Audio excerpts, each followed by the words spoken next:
Hello दोस्तों, good evening प्यारे दोस्त। कैसे हैं आप सभी लोग? अच्छे होंगे ऐसी आशा करता हूं। और आप सभी लोग जानते हैं कि ये हमारा, जैसे कि कहते हैं, नव दुर्गा हमारे यहाँ लग चुकी है। हिंदू धर्म में नव दुर्गा का बड़ा पर्व जो है बड़ा धूमधाम से और उत्सव के साथ मनाया जाता है, और आज सेकंड डे है। तो सभी लोगों को पहले तो जय माता दी। और सब लोगों को याद रखना कि अब हमारी क्लास जो होती है वो 9 बजे होती है। कितने बजे होती है? 9 बजे।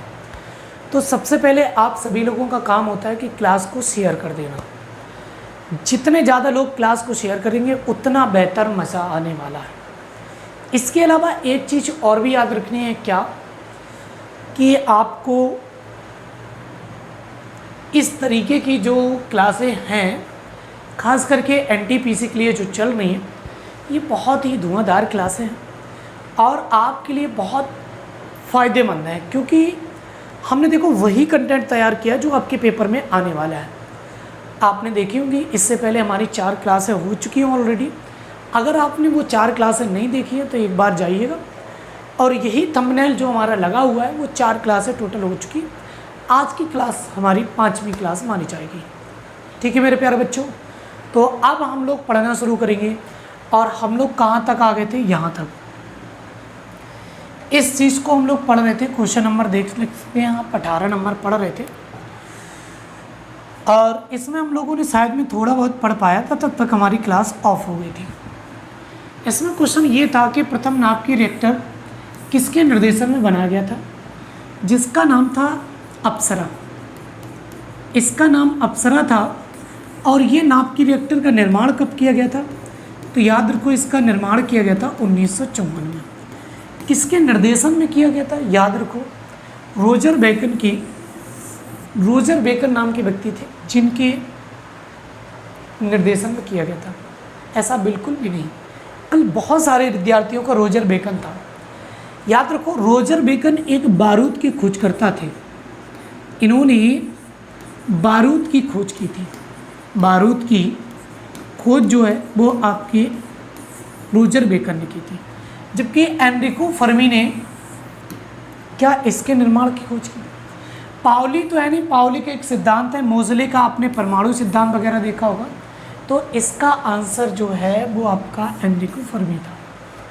ठीक है, अब आगे चलते हैं और आगे बताइएगा क्या क्वेश्चन था। क्वेश्चन नंबर अब हमारे साथ में आ गया है 19 नंबर। सभी लोग कमेंट करते रहें, आंसर देते रहें। जब तक आपके आंसर नहीं आएंगे तब तक मज़ा नहीं आता है। अब बात ये कि हम सभी के नाम क्यों नहीं लेते हैं? नाम ना लेने का रीज़न है क्योंकि हम फिर देखते ही रहते हैं कि भैया किसने क्या आंसर दिया, तो कुछ में कुछ क्वेश्चन जो हैं वो कम हो पाते हैं। हम कमेंट नहीं देखेंगे, आप केवल पढ़ाने पर फोकस करेंगे। आपका काम होगा कमेंट करते रहें, आंसर देते रहें, सारी चीज़ों को ऑब्जर्व करते हैं, आपके नाम नहीं लेंगे बस। ठीक है, ज़रूरत पड़ने पर समय समय पर आपके नाम भी लिए जाएंगे। केवल अभी आपको पढ़ना है, ये आपको बताना। चलिए क्वेश्चन देखिए। क्वेश्चन आपसे क्या कह रहा है इसको समझिए जरा। क्वेश्चन ये कह रहा है कि ट्रांसफार्मर का क्रोड बना होता है किसका? ट्रांसफार्मर का जो क्रोड होता है वो किसका बना होता है, ये बताना था। कह रहे हैं नर्म लोहे का, निकेल का, स्टेनलेस स्टील का और तांबा का। भाई ये तो हमने पढ़ा था कि ट्रांसफार्मर का काम क्या होता है कि नहीं?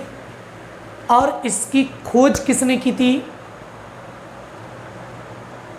लेकिन इसका क्रूड किससे बना होता? ऐसा हमने पहली बार क्वेश्चन देखा, हालांकि आया है पेपर में, तभी आपका ही एग्जाम में रखा गया। ठीक है मेरे भाई, तो कह रहे हैं कि ट्रांसफार्मर का जो क्रूड होता है वो किसका बना होता है, ये बताना था। तो याद रखो मेरे बच्चों, ट्रांसफार्मर का जो क्रूड होता है ये खास करके आपके किस में बनाया जाता है? किसका बना होता है? बताओ, क्या नर्म लोहे का बना होता है, निकेल का बना होता है, या तांबे का बना होता है, या स्टेनलेस स्टील का होता है? याद रखो, ये तो कन्फर्म है कि स्टेनलेस स्टील का नहीं हो सकता क्योंकि ये मिश्र धातु होती है। ठीक, अब बात 3 पर अटक जाती है, लेकिन एक हमें ऑप्शन स्पष्ट वो भी दिख रहा है कि जिसे हम तोड़ सकते हैं। तावा, तावा का कोई भी ट्रांसफार्मर का क्रोड नहीं बना होता है। इस बात को भी समझ गए। अगला पॉइंट चलिए। अगले अगर हम पॉइंट की बात करें तो निकिल का बना होता क्या? बिल्कुल भी नहीं बना होता भैया। ये निकिल निकिल कहाँ आ गए? इसका आंसर है नर्म लोहे का। नर्म लोहे का ट्रांसफार्मर का क्रोड बना होता है। अब बात ये कहते हैं कि ट्रांसफार्मर का कार्य क्या होता है? ट्रांसफार्मर का कार्य क्या होता है पहले ये बता दीजिएगा। इसके अलावा आपको ये भी बताना मेरे भाई, क्या ट्रांसफार्मर की खोजकर्ता कौन थे? खोजकर्ता कौन थे बताओ जरा। तो कहते हैं फैराडे। कौन थे मेरे भाई? तो याद रखो ट्रांसफार्मर के खोजकर्ता थे फैराडे। फैराडे ट्रांसफार्मर की खोजकर्ता थे। इसके अलावा कह दें कि ट्रांसफार्मर का क्रूड किसका बना होता है? तो नर्म लोहे का। इसका कार्य क्या होता है? तो उच्च एसी को निम्न एसी में बदलने का काम करता है। निम्न एसी में बदलने का कार्य किया जाता है। बदलने का कार्य किया जाता है। समझ गए? किसका कार्य किया जाता है? इसमें बदलने का काम किया जाता है। ध्यान सुनिए अब एक बात जरा। कौन सी बात? कि उच्च एसी को निम्न एसी में कन्वर्ट करने का काम। तो याद रखो, अब हम अगर आपसे पूरी तरह से बात ये करना चाहें, कभी कभी एक क्वेश्चन आता है कि डीसी को एसी में कौन बदलता है? डीसी को एसी में परिवर्तन का काम, परिवर्तित का कार्य कौन करता है? कार्य कौन करता है ये आपको बताना। कौन करता है बताओ। डीसी को एसी में कन्वर्ट करने का काम कौन करता है? आप जानते हैं? बताएंगे? अब आपके दिमाग में आता है कि इन्वर्टर करता है ऐसा काम। ऐसा कौन करता है? इन्वर्टर। असंभव। ध्यान से सुनना जरा। अब एक क्वेश्चन ये भी आता है कि एसी को डीसी में बदलने का कार्य कौन करता है? कार्य कौन करता है? अब बताओ। अब कहाँ तुम लगाओगे क्या? इसका आप आंसर अब क्या करेंगे? तो ध्यान सुनना। ट्रांसफार्मर हम घर में क्यों लगाते हैं? क्योंकि बैटरी से जो चार्ज हो वो वापस बल्ब में चले, जिससे कि लाइट जाने पर ये रोशनी हो सके। तो इसका मतलब ये हो गया कि जो हमारा बैटरी का करंट है उसको दोबारा से ले जाने का काम करेगा। और फिर ये एसी वाले को डीसी में कौन कन्वर्ट करेगा? भाई पहले एसी जो आती है ना उसको डीसी में ले जाएगा, तो डीसी में स्टोर करेगा। जब लाइट चली गई थी तब डीसी से एसी में फिर आएगा।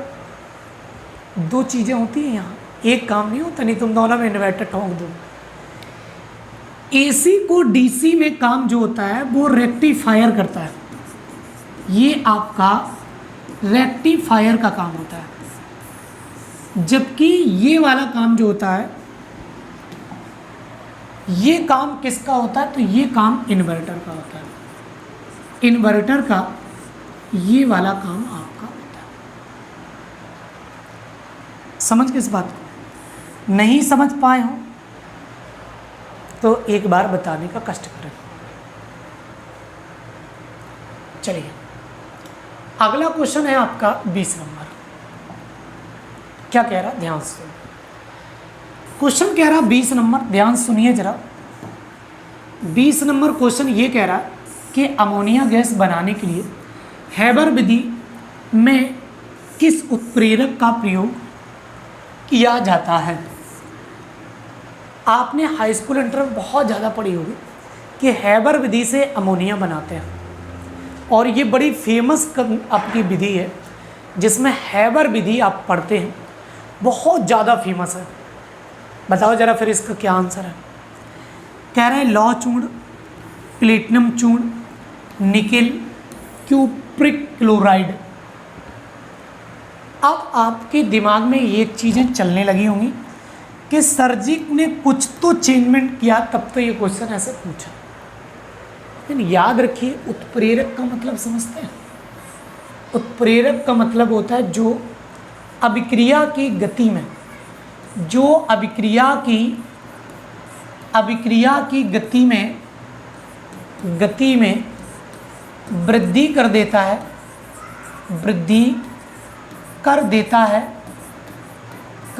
है, उसी को क्या कहते हैं मेरे भाई? उसी को हम उत्प्रेरक के नाम से जानते हैं। समझ गए कि नहीं? उसी को हम उत्प्रेरक कहते हैं। उत्प्रेरक किसे कहते हैं मेरे भाई? तो याद रखिए, उत्प्रेरक के नाम से हम किसे जानते हैं? अभिक्रिया की गति में वृद्धि कर देता है, उसी को उत्प्रेरक कहते हैं। अब जब हम अमोनिया को हैबर विधि से प्राप्त करते हैं तो इसमें उत्प्रेरक के रूप में हम लोहे के चूर्ण का प्रयोग करते हैं। तो करेक्ट आंसर इसका हो जाएगा ये। ठीक, अब आगे चलो, बात करेंगे 21 नंबर क्वेश्चन की। 21 नंबर क्वेश्चन क्या कह रहा, ध्यान से सुनो। कह रहा हजामत बनाने के लिए किस दर्पण का व्यवहार किया जाता है? कुछ बड़ा अजीब टाइप का नहीं लग रहा? हजामत बनाने के लिए किस दर्पण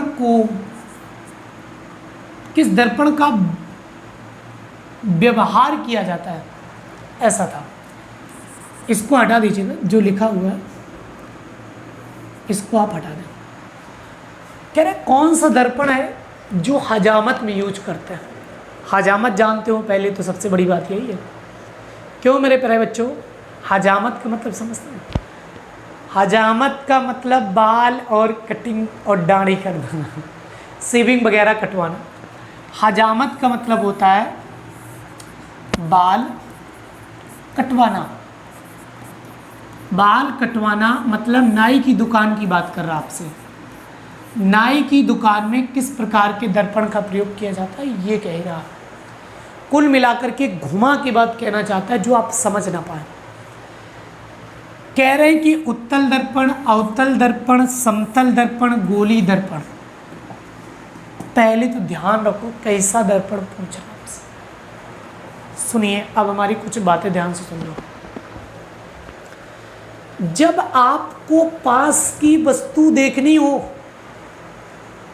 मतलब पास का चित्र देखना हो, तो अवतल दर्पण, और दूर की वस्तु देखनी हो, मतलब अरे दूर छत पे खड़ी प्रेमिका का चित्र देखना हो यार, समझ लो, उसका चित्र देखना है तो एक दूर का दर्पण लेना पड़ेगा।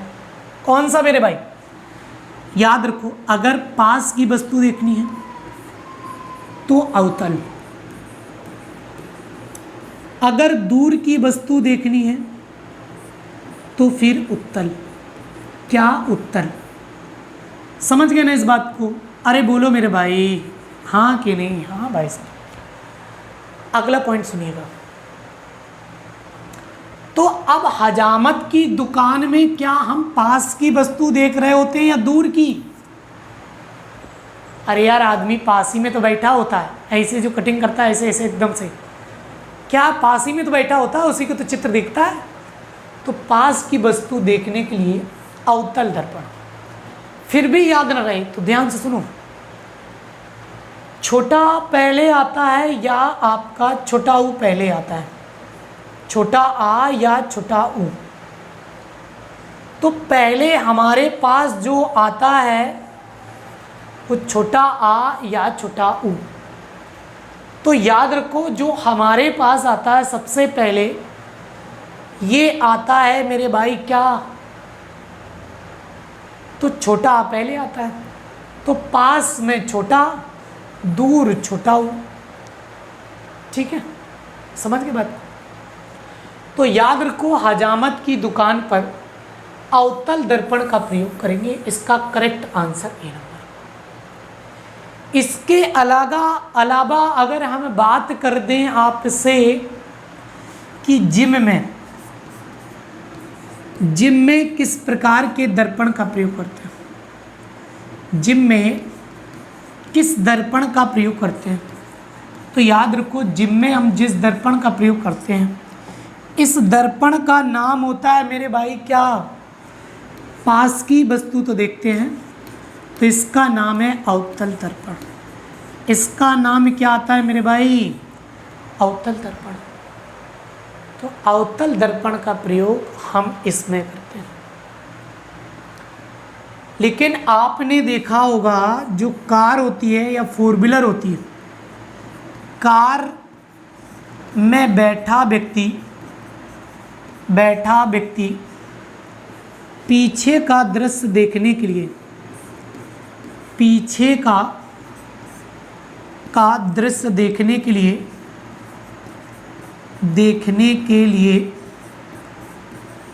किस प्रकार के दर्पण का प्रयोग करेगा, किस प्रकार के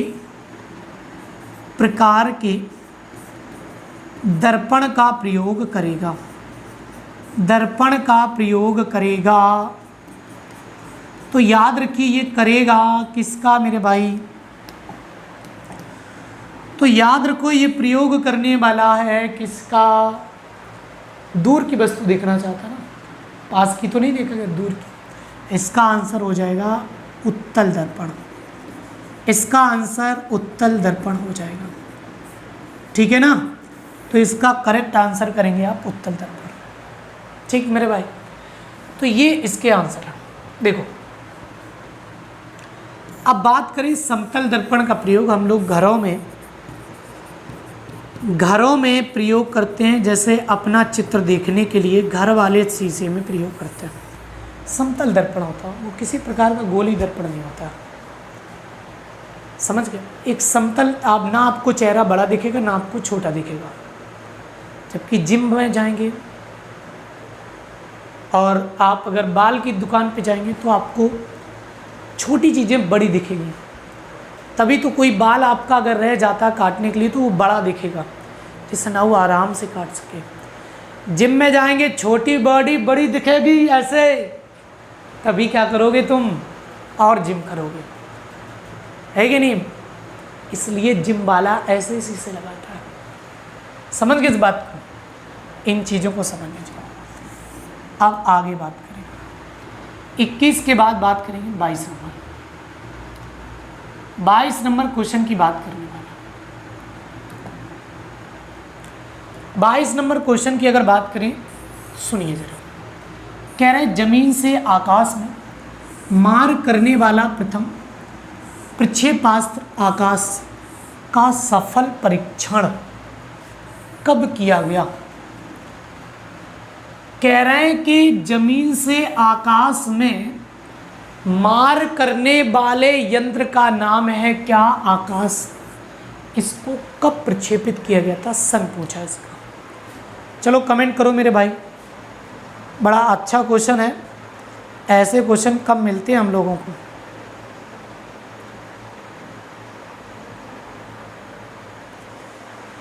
चलो मेरे भाई आंसर बताओ जल्दी सभी लोग।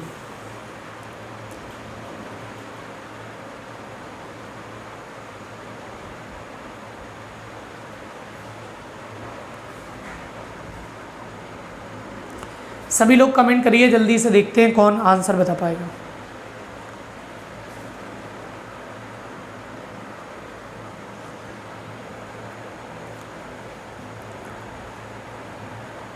जमीन से आकाश में मार करने वाला प्रक्षेपास्त्र आकाश का सफल परीक्षण कब किया गया।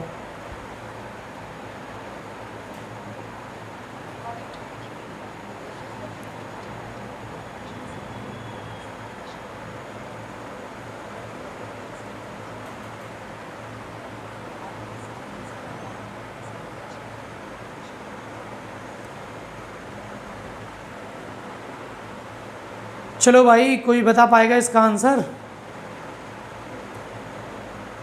कोई नहीं बता पा रहा? जल्दी बताएं भैया। जमीन से आकाश में मार करने वाला प्रक्षेपास्त्र आकाश का सफल परीक्षण कब किया गया?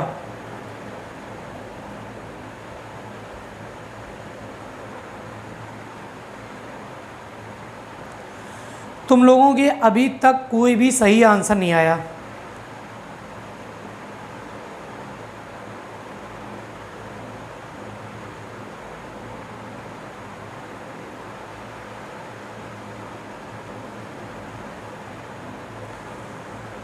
अरे बता दो मेरे भाई, क्या इसका आंसर है?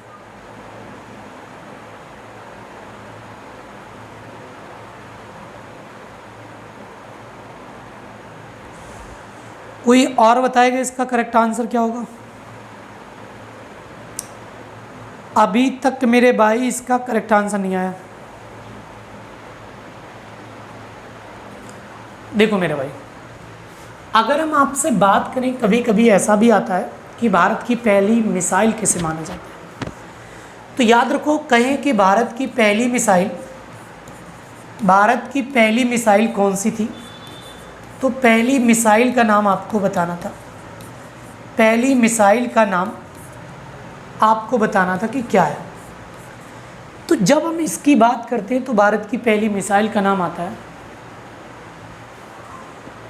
तो अगर हम बात करें तो इसका जो,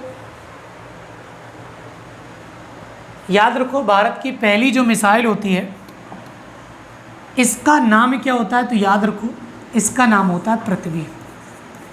भारत की पहली युद्धक मिसाइल जो है वो पृथ्वी को माना जाता है। भारत की पहली युद्धक मिसाइल जो थी वो आपकी युद्धक मिसाइल कौन सी थी? पृथ्वी। कौन सी थी? पृथ्वी भारत की पहली युद्धक मिसाइल थी। याद रखिए, कह रहे हैं 1999, 1996, 1993 या 1990। 1990 बताएं जरा क्या होगा। तो याद रखो मेरे भाई, इसका आंसर जो हो जाएगा वो 1996। इसका क्या किया गया था? परीक्षण किया गया था। आगे बताओ जरा। अरे मेरे भाई, ये कहाँ हुईगा यार? 22 क्वेश्चन पर ठहरेगा और कौन करेगा यार? देखो मेरे भाई, अभी 2 मिनट ठहरिएगा, अभी हम हाल तुरंत आपके और भी क्वेश्चन लेके आते हैं। 1 मिनट की बात देखिए ज़रा। अगर हम लोग बात करते हैं और बहुत सारी चीज़ें जो होती हैं जो हम लोग छोड़ देते हैं एग्ज़ाम के लिए, तो वही चीज़ें आपके पेपर में आ रही होती हैं। ठीक है, अब देखिए ज़रा, अब हम उन्हीं सारी चीज़ों की बात करेंगे।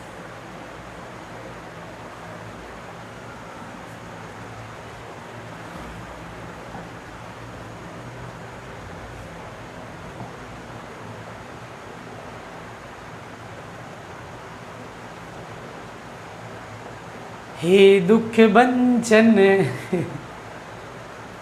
देखो भैया, अब आगे हम लोग चलते हैं। इसके अलावा भी आपसे क्वेश्चन तरह तरह के पूछे जाते हैं। वो कौन कौन से तरह तरह के क्वेश्चन हैं, देखिए ज़रा। हम लोग थोड़ी सी दूर चलेंगे। दूर का मतलब ये है कि अरे यार, इतना बड़ा बड़ा कैसे हो गया यार? सुनो ज़रा, देखो, क्वेश्चनों की संख्या तो बहुत ज़्यादा है, लेकिन हम लोग थोड़ा अलग तरीके से पढ़ने की कोशिश करेंगे।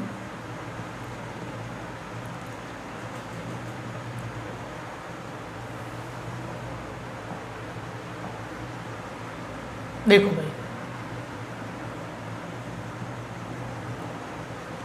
भाई यार, ये सब क्या चल रहा है यार? का हुआ भाई, ये तो समझे ना आया यार।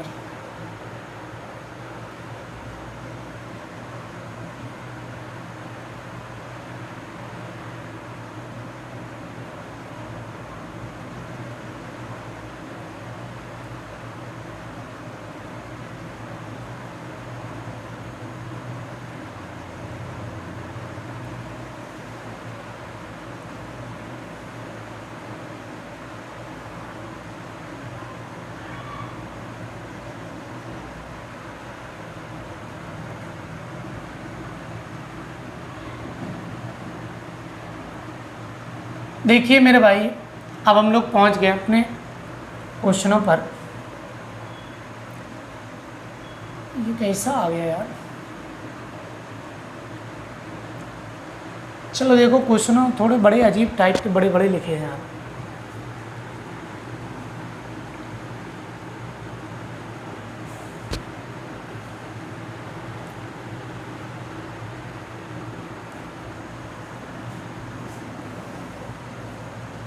चलिए, अब क्वेश्चन आपके सामने लिखा है और आपको ये बताना है। चलिए, क्वेश्चन लिखा है 34 नंबर, आपसे क्या कह रहा बताइएगा। क्वेश्चन कह रहा कि पवित्र पुस्तक हदीस किस भाषा में लिखी हुई है। अगर आपसे जब इस तरीके के क्वेश्चन पूछता है तो ये कहता है हिंदी भाषा, उर्दू भाषा, फारसी भाषा और अरबी। देखो, आप इतना तो जानते हैं कि मुस्लिम समाज में, मुस्लिम समाज जो है हमारी, तो इस मुस्लिम समाज में दो तरह की शिक्षा दी जाती थी। एक तो कुरान की शिक्षा दी जाती थी और एक हदीस की शिक्षा दी जाती थी। ये दोनों की दोनों शिक्षाएं हमारी दी जाती थी, एक कुरान की और एक हदीस की, दो तरह की शिक्षा हमारे पास दी जाती थी। अब आप यह जानते हैं कि दोनों शिक्षाएं जो होती थी वो आपकी, भाई मुस्लिम समाज में कौन सी भाषा चलती है, तो याद रखो इनकी जो भाषा होती है वो आपकी उर्दू होती है, उर्दू होती है। और याद रखो वैसे उर्दू जो है ना, अब आपको ये बताना था कि जो हदीस नाम की पुस्तक है, ये हदीस पुस्तक किस भाषा में लिखी गई है। तो याद रखो, क्या उर्दू में लिखी है कि फारसी में लिखी है, हिंदी में लिखी है, अरबी में। जल्दी से कमेंट करिए और आंसर बताइए इसका कि क्या करेक्ट आंसर हो सकता है। तो वैसे हमें लगता है कि आप आसानी से आंसर दे दिए, उर्दू इसका करेक्ट आंसर, ठीक है, उर्दू में लिखी हुई भाषा। अगले क्वेश्चन की ओर अब हम लोग चलेंगे।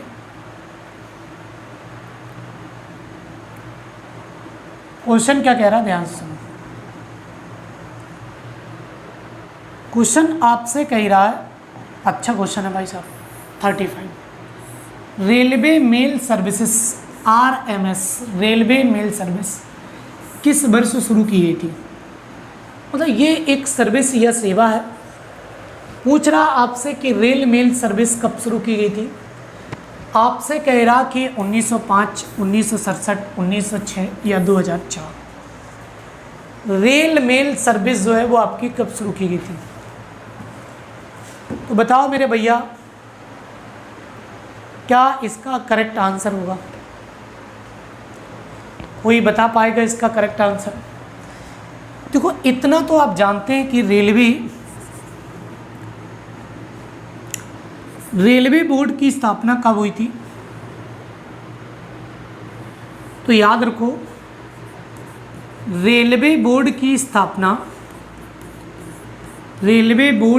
स्थापना जो होती है वो आपकी 1905 में लॉर्ड कर्जन के समय हुई थी। लॉर्ड कर्जन के समय हुई थी, क्योंकि 1905 में आप सभी जानते हैं कि बंगाल विभाजन भी किया गया था। बंगाल विभाजन भी 1905 में किया गया था। इसको जानते हैं कि नहीं। चलो मेरे बच्चे बताओ ज़रा, बंगाल विभाजन भी कब हुआ था?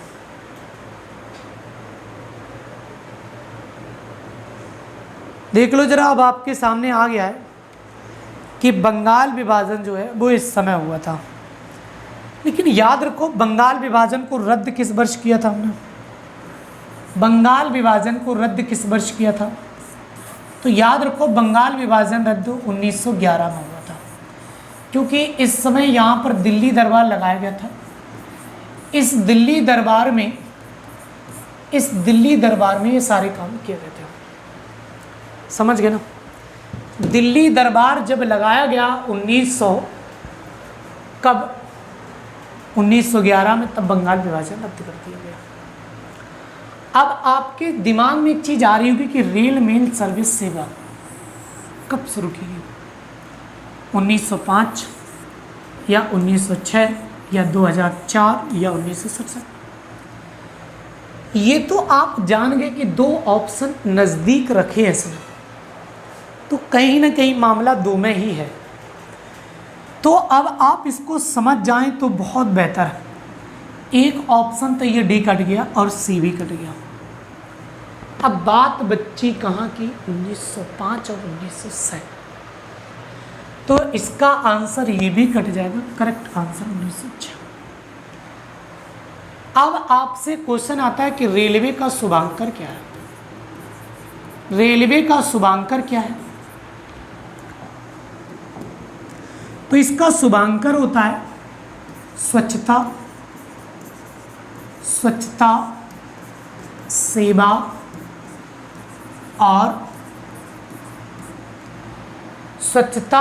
और डैश कर देना है, आपको फिल करना है कि और क्या है, इतना बता दिया। ठीक है। इसका रेलवे के लोगो जो होता है,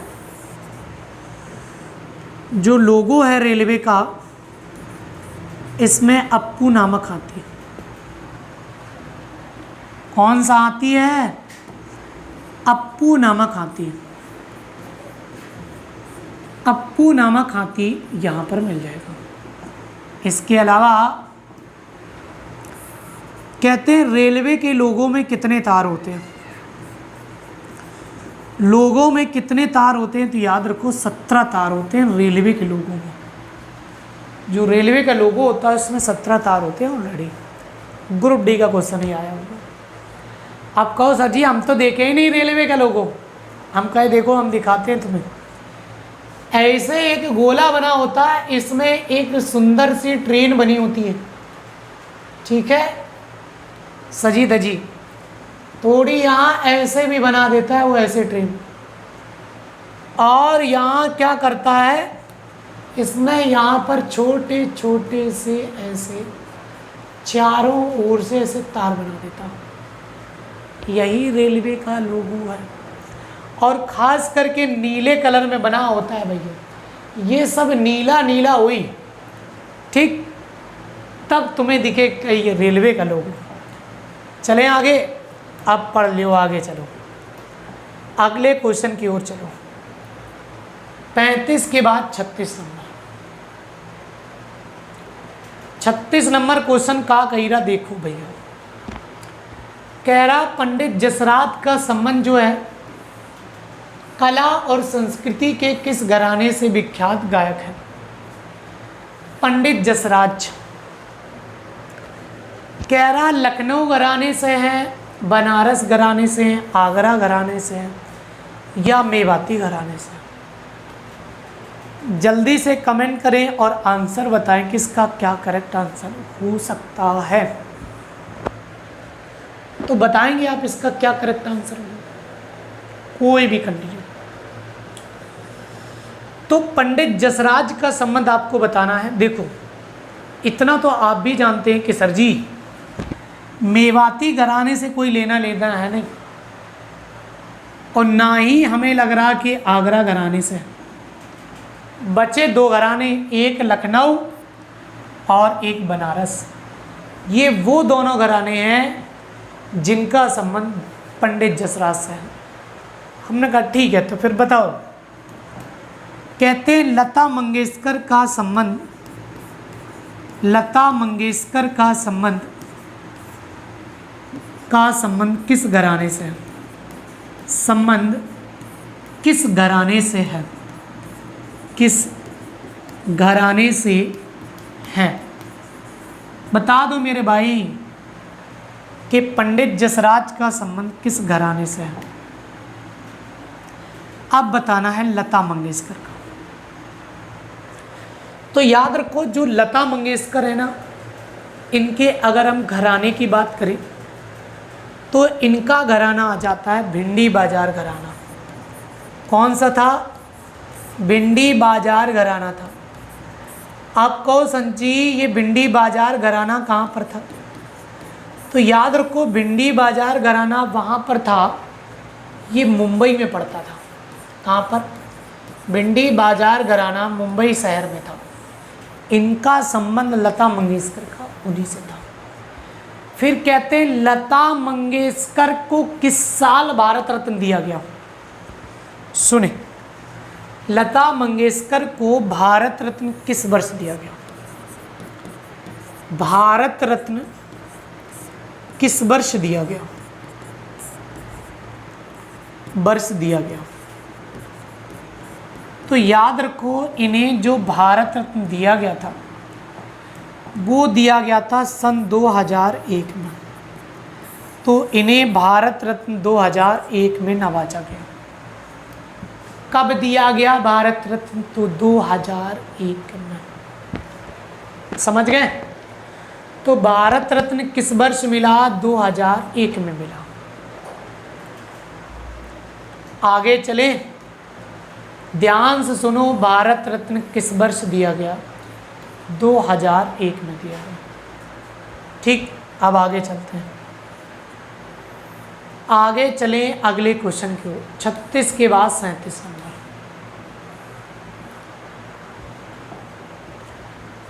क्वेश्चन कह रहा है 37 नंबर कि किन्हीं दो पक्षों के बीच लिखित आर्थिक समझौता के लिए किस शब्द का प्रयोग किया जाता है? किन्हीं दो पक्षों के बीच में आपसी समझौता पत्र लिखा गया है, उसके लिए हम कौन सा शब्द देंगे ये बताना था।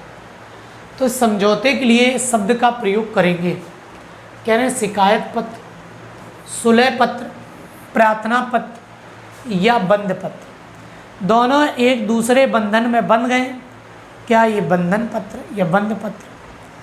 चलो बताओ, कमेंट करना शुरू करें सारे लोग।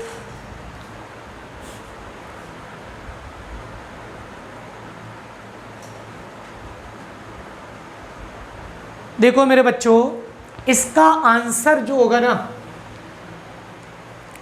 देखो एक क्वेश्चन आता है कि जब आप पुलिस वाले के पास जाते हैं तो पुलिस में FIR की जाती है, ठीक है? तो कहते हैं FIR का फुल फॉर्म बता दो, ऐसे क्वेश्चन आता है। FIR का फुल फॉर्म क्या होगा? फुल फॉर्म क्या होगा मेरे भाई? तो याद रखो, FIR का जो फुल फॉर्म है वो क्या होगा? तो ध्यान से सुनिए जरा, FIR का फुल फॉर्म क्या होता है? लिखते हैं फर्स्ट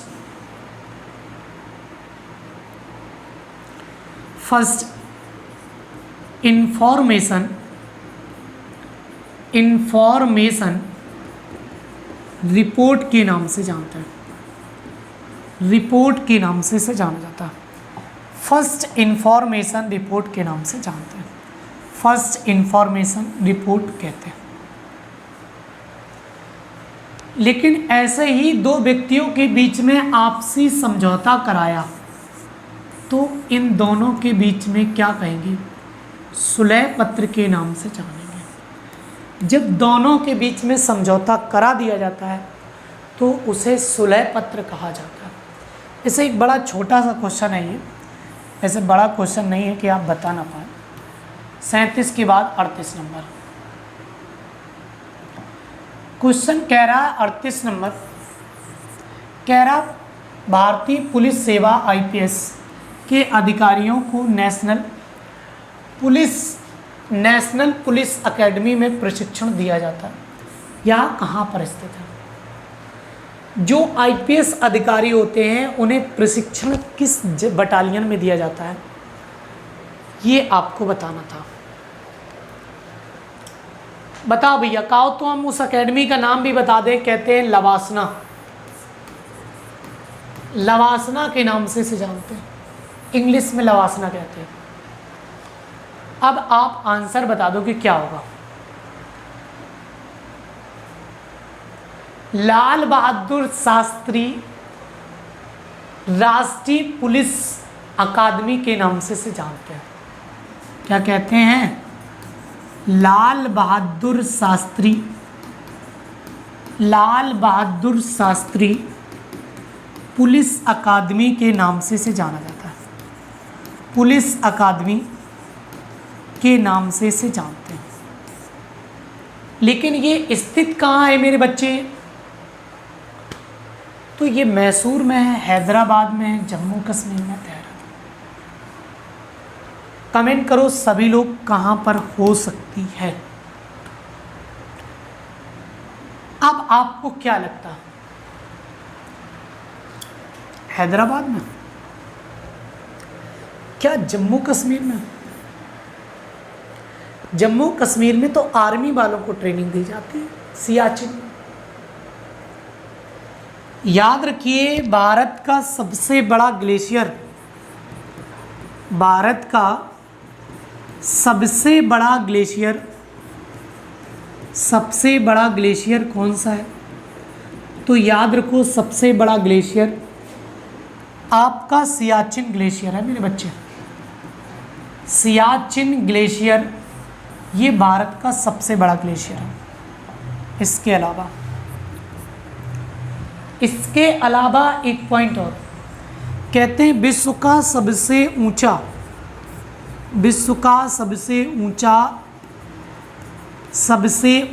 युद्ध स्थल कौन सा है? युद्ध स्थल कौन सा है? तो याद रखो, सबसे ऊंचा युद्ध स्थल कौन सा है? तो याद रखिए, विश्व का सबसे ऊंचा युद्ध स्थल यही सियाचिन है मेरे बच्चे। सबसे ऊंचाई पर युद्ध लड़ा जाता है। तो ये जो लवासना है वो मैसूर में आपकी, कहाँ पर है? मैसूर कर्नाटक में पड़ता है, वहीं पर ये आपकी बनी हुई है। ठीक है,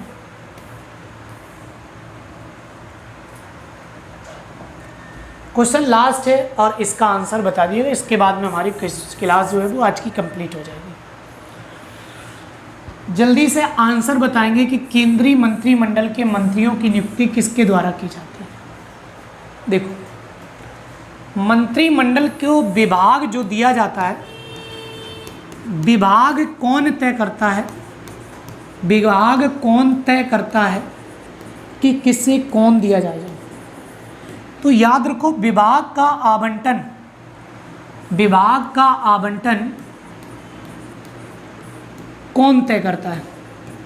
तो याद रखो, करता है आपका पीएम। प्रधानमंत्री इस बात को तय करता है कि किस मंत्री को कौन सा विभाग दिया जाए, मतलब कौन सा मंत्रालय इस मंत्री को दिया जाए, ये प्रधानमंत्री डिसाइड करता है। लेकिन याद रखिएगा, अगर हम बात करें कि नियुक्ति की बात करें, तो मंत्रिमंडल में जो मंत्री होते हैं इनकी नियुक्ति जो है वो राष्ट्रपति के द्वारा की जाती है। किसके द्वारा? राष्ट्रपति के द्वारा इनकी नियुक्ति की जाती है। तो समझ गए ना, राष्ट्रपति इनकी नियुक्ति का कार्य करता है। ठीक है मेरे बच्चे, तो ये क्लास जो है वो लगभग में हमारी कंप्लीट हो जाती है और इसके बाद की कहानी अब हम लोग कल पढ़ेंगे। एक क्वेश्चन लास्ट का आंसर आप दे दीजिएगा, बस क्वेश्चन ये लिखा हुआ है बता दीजिएगा। क्वेश्चन नंबर 40 है आपका, कह रहा है सिंधु घाटी सभ्यता में घोड़े के अवशेष किस स्थान से मिले थे? कह रहा हड़प्पा, मोहनजोदड़ो, सुरकोटदा और कांगड़ेडोर। ठीक है, ये आपको कमेंट बॉक्स में ऑप्शन छाप देना है कि क्या इसका आंसर होगा सी नंबर, डी नंबर या ए नंबर। ठीक है, तो आज के लिए हम लोग इतना ही रखते हैं, लेकिन हाँ एक कहानी कुछ है, ध्यान से सुनना ज़रा। कल ऑफलाइन बैच की जो टाइमिंग है मेरे बच्चे, वो आपकी 8 बजे से है। 8 बजे से लेके 12 बजे तक आपकी क्लास चलेगी ऑफलाइन। और इसमें टॉपिक क्या पढ़ाया जाएगा, 8 से 12 तक चलेगी, और टॉपिक का नाम होगा कंप्यूटर। कंप्यूटर यहाँ पर आपको पढ़ाया जाएगा, ठीक है, क्योंकि खास करके वो परीक्षाएं आने वाली हैं जिसमें कंप्यूटर ज़्यादा आएगा। तो कंप्यूटर की क्लास होगी कल 8 से 12।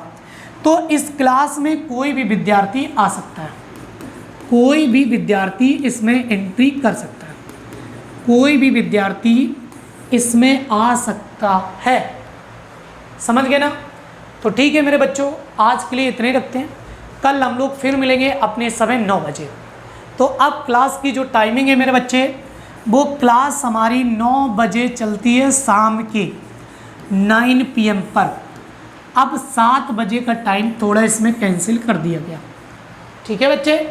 तो 9 बजे सभी लोग तैयार रहा करें, 9 बजे, ठीक। तो आज की क्लास यहीं तक। सभी विद्यार्थियों को thank you, all the best, good night सभी।